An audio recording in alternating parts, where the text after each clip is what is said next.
CAA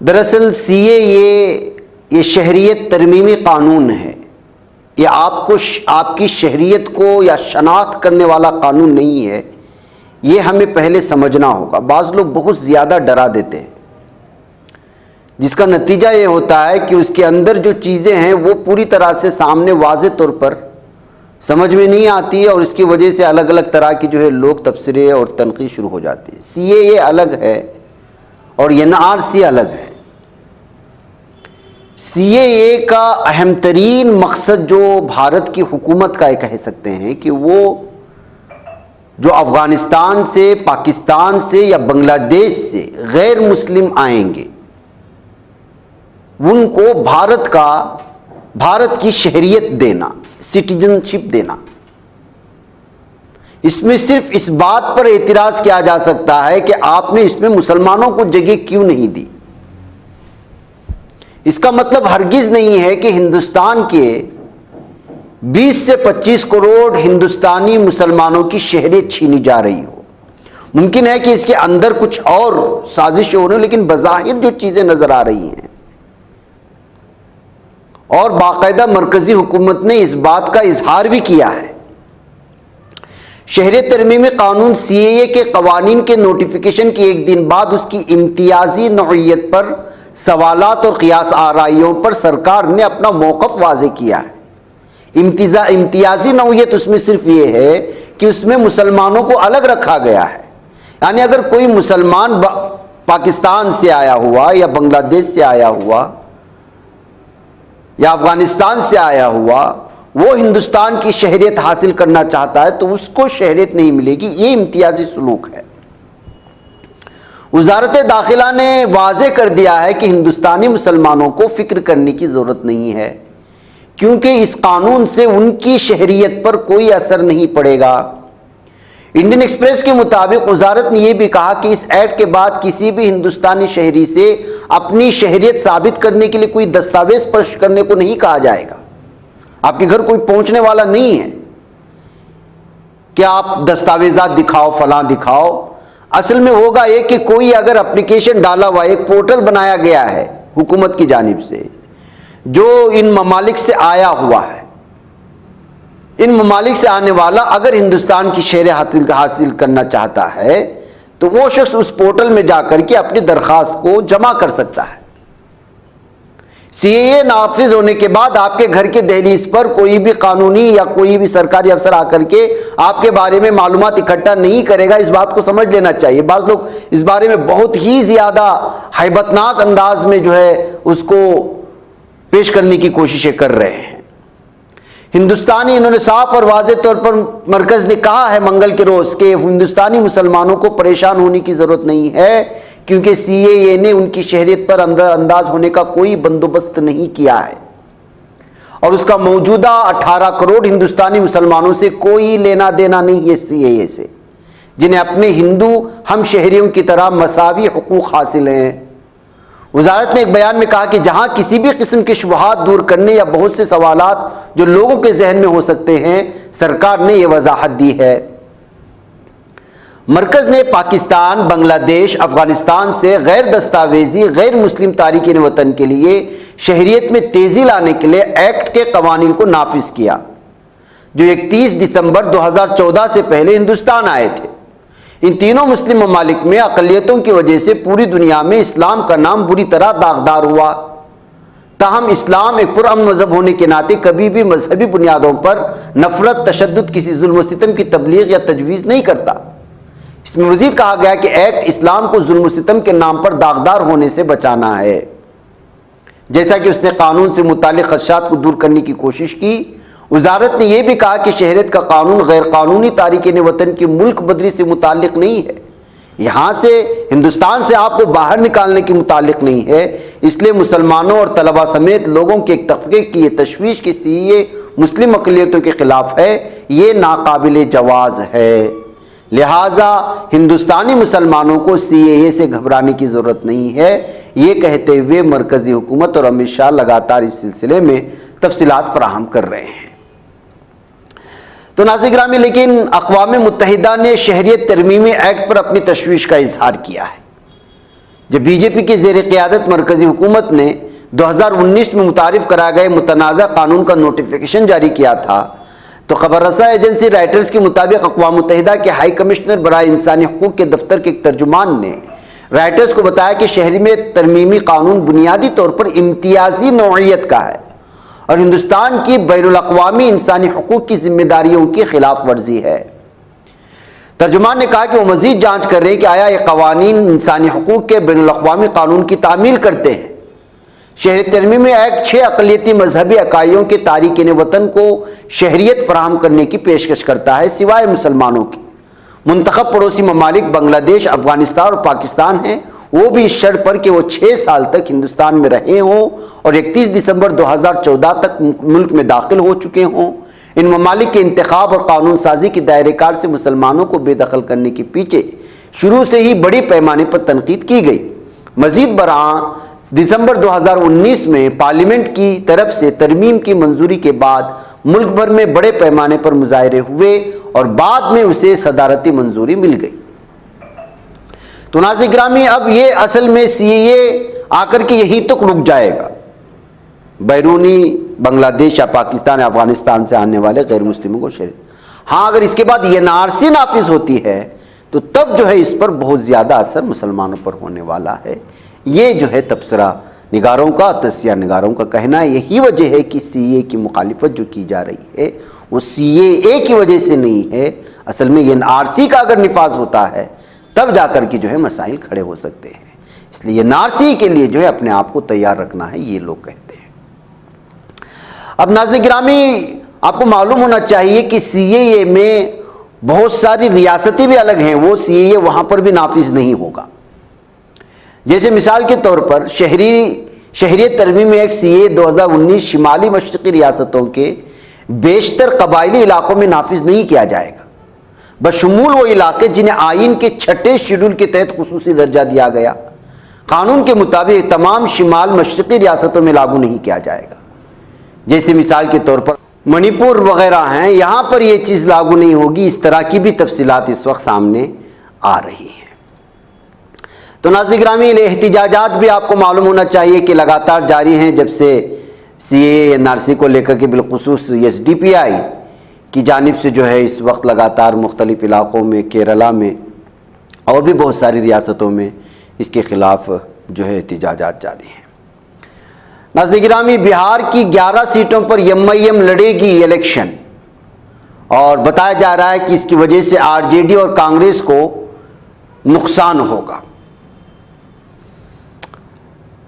Owaisi کی قیادت والے آل انڈیا مجلس اتحاد المسلمین نے بہار میں لوک سبھا کی 40 میں سے 11 سیٹوں پر الیکشن لڑنے کا اعلان کیا ہے۔ بہار کے صدر اختر الایمان نے کہا ہے کہ MIM ارریہ، پورنیہ، کٹیہار، کشن گنج، دربھنگا، مظفرپور، اجیارپور، کرکت، بکسر، گیا اور بھاگلپور میں امیدوار کھڑا کرے گی۔ بہار کے ریاستی صدر امور کے MLA اختر الایمان خود کشن گنج لوک سبھا سے امیدوار ہوں گے۔ وہیں پارٹی کے ترجمان عادل حسن کو کٹیہار لوک سبھا سے میدان میں اتارا گیا ہے۔ ناظرین گرامی، آپ کو معلوم ہونا چاہیے کہ جب کبھی بھی اس طرح کے علاقوں میں جا کر کے اویسی کی پارٹی الیکشن لڑتی ہے تو کس طرح سے ان پر الزامات لگتے ہیں اور کس طرح سے ان کے دامن کو داغدار کرنے کی بھی کوششیں ہوتی ہیں اور کس طرح سے وہ BJP کی B ٹیم کہہ کر کے ان کو الگ سے بدنام کرنے کی بھی کوششیں ہوتی ہیں۔ 2019 کے لوک سبھا انتخابات کو اگر دیکھا جائے تو MIM نے کوئی خاص یہاں پر کارکردگی نہیں کی تھی۔ بہار کشن گنج میں صرف 1 سیٹ پر مقابلہ کیا تھا۔ اگر ہم پورے ہندوستان کی بات کریں تو MIM نے 3 سیٹوں پر الیکشن لڑا تھا۔ اس نے 2 سیٹوں حیدرآباد اور اورنگ آباد سے کامیابی حاصل کی تھی۔ پارٹی کے ساتھ اسدالدین اویسی تقریباً 3.5 لاکھ ووٹوں سے جیت کر حیدرآباد سے MP بنے تھے، امتیاز جلیل مہاراشٹر کے اورنگ آباد سے، لیکن باقی کہیں بھی جو ہے MIM اپنی کامیابی نہیں دکھا پائی تھی۔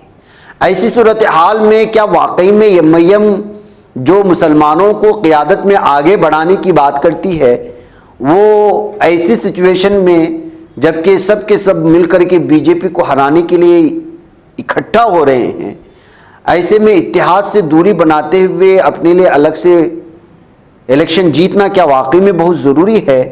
کیا اس سے ان کو نقصان نہیں ہوگا اس بات کو لے کر کے بہار میں بھی اس وقت مختلف قسم کے تبصرے یہاں کے مقامی اردو اخبارات میں بھی اور سوشل میڈیا کے مختلف پلیٹ فارمز میں بھی پڑھنے کو مل رہے ہیں، اور لوگوں نے لکھا ہے کہ ایک بار پھر اسد الدین اویسی کو اس سلسلے میں سوچنا ہوگا کہ ان کے کہیں فیصلے ایک بار پھر جو ہے بہار میں وہ اسلام دشمن طاقتوں کو جیت درج کرنے پر موقع تو فراہم نہیں کریں گے، یہ جو ہے سوالات کیے جا رہے ہیں۔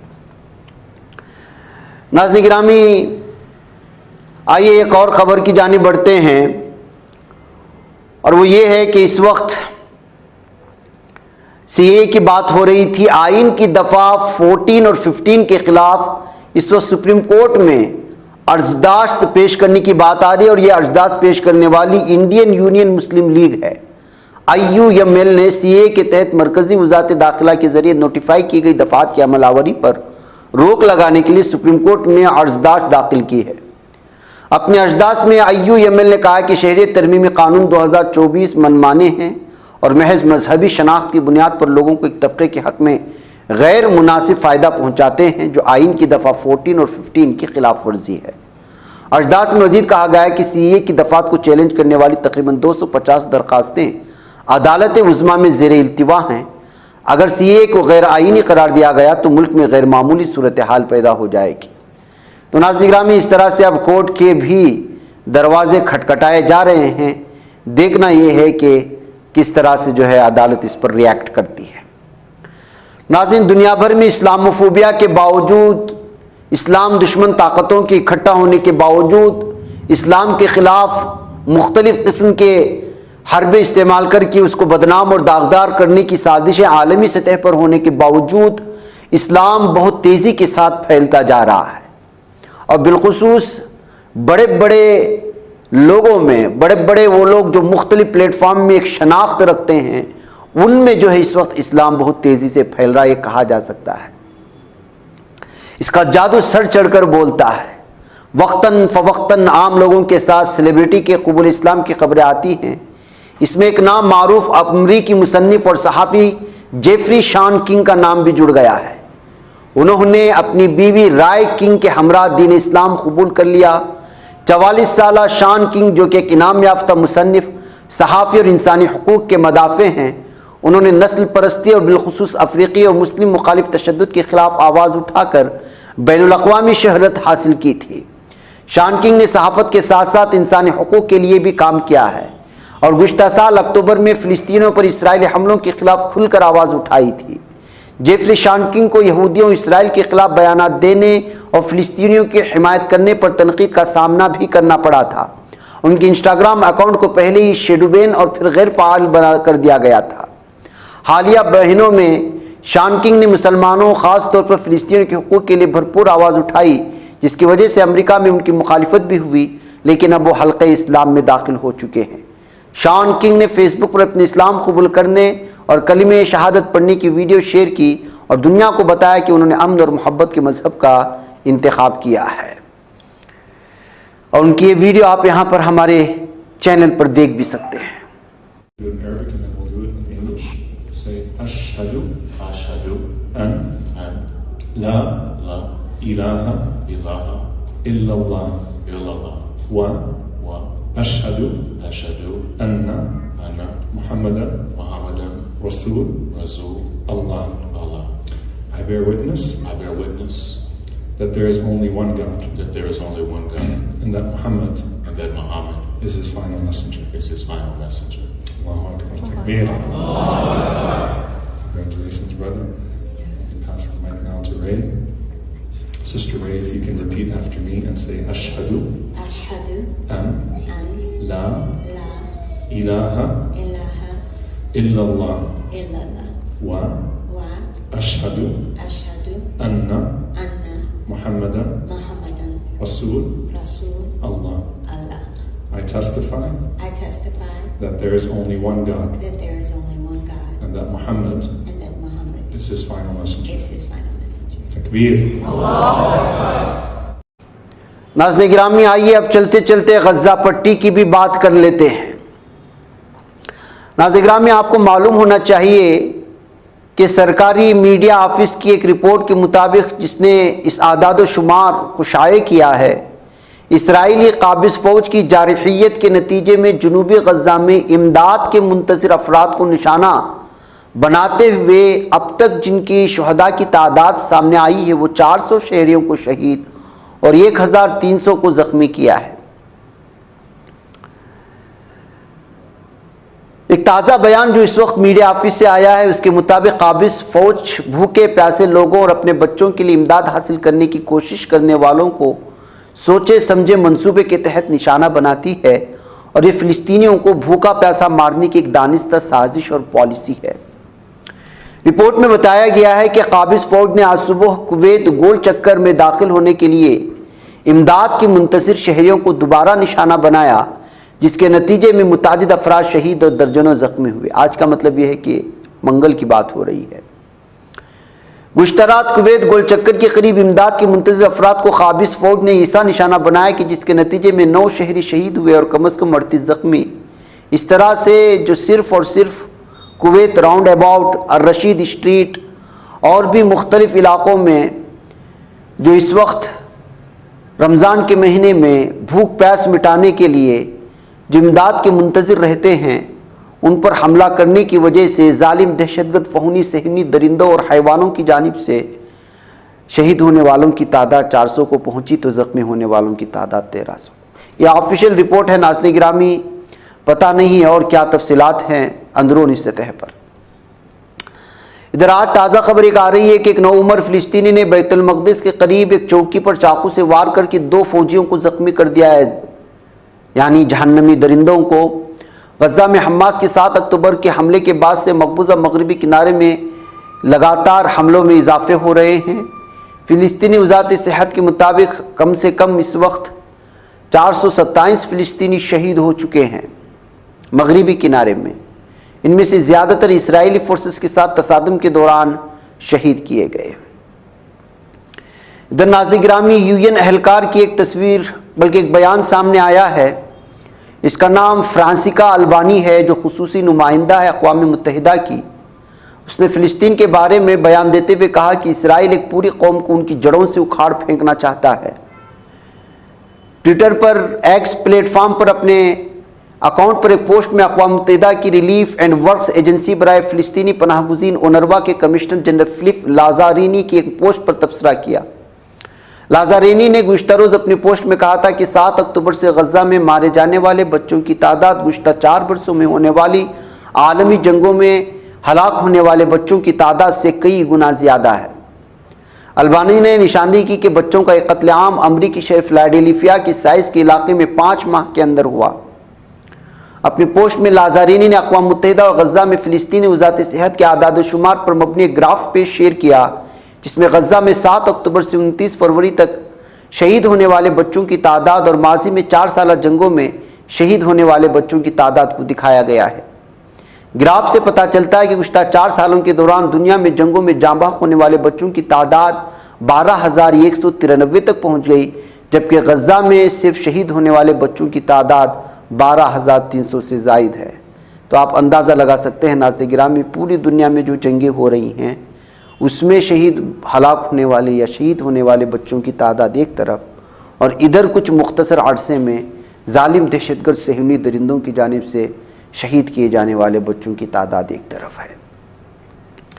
ناظرین گرامی یہاں پر مجھے اجازت دیں، انشاءاللہ پھر آپ لوگوں سے ملاقات ہوگی۔ والسلام علیکم ورحمۃ اللہ وبرکاتہ۔ یہ بچ پاتا ہے کوئی صحافی کی نگاہوں سے، ملاتا ہے یہ لوگوں کو محبت کی پناہوں سے، کرم اور درد مندی کا ہے ایک سنسار سیدھی بات، عزیمت جرأت و ہمت کا ہے اظہار سیدھی بات، عزیمت جرأت و ہمت کا ہے اظہار سیدھی بات۔ یہ چینل حق نگر بن کر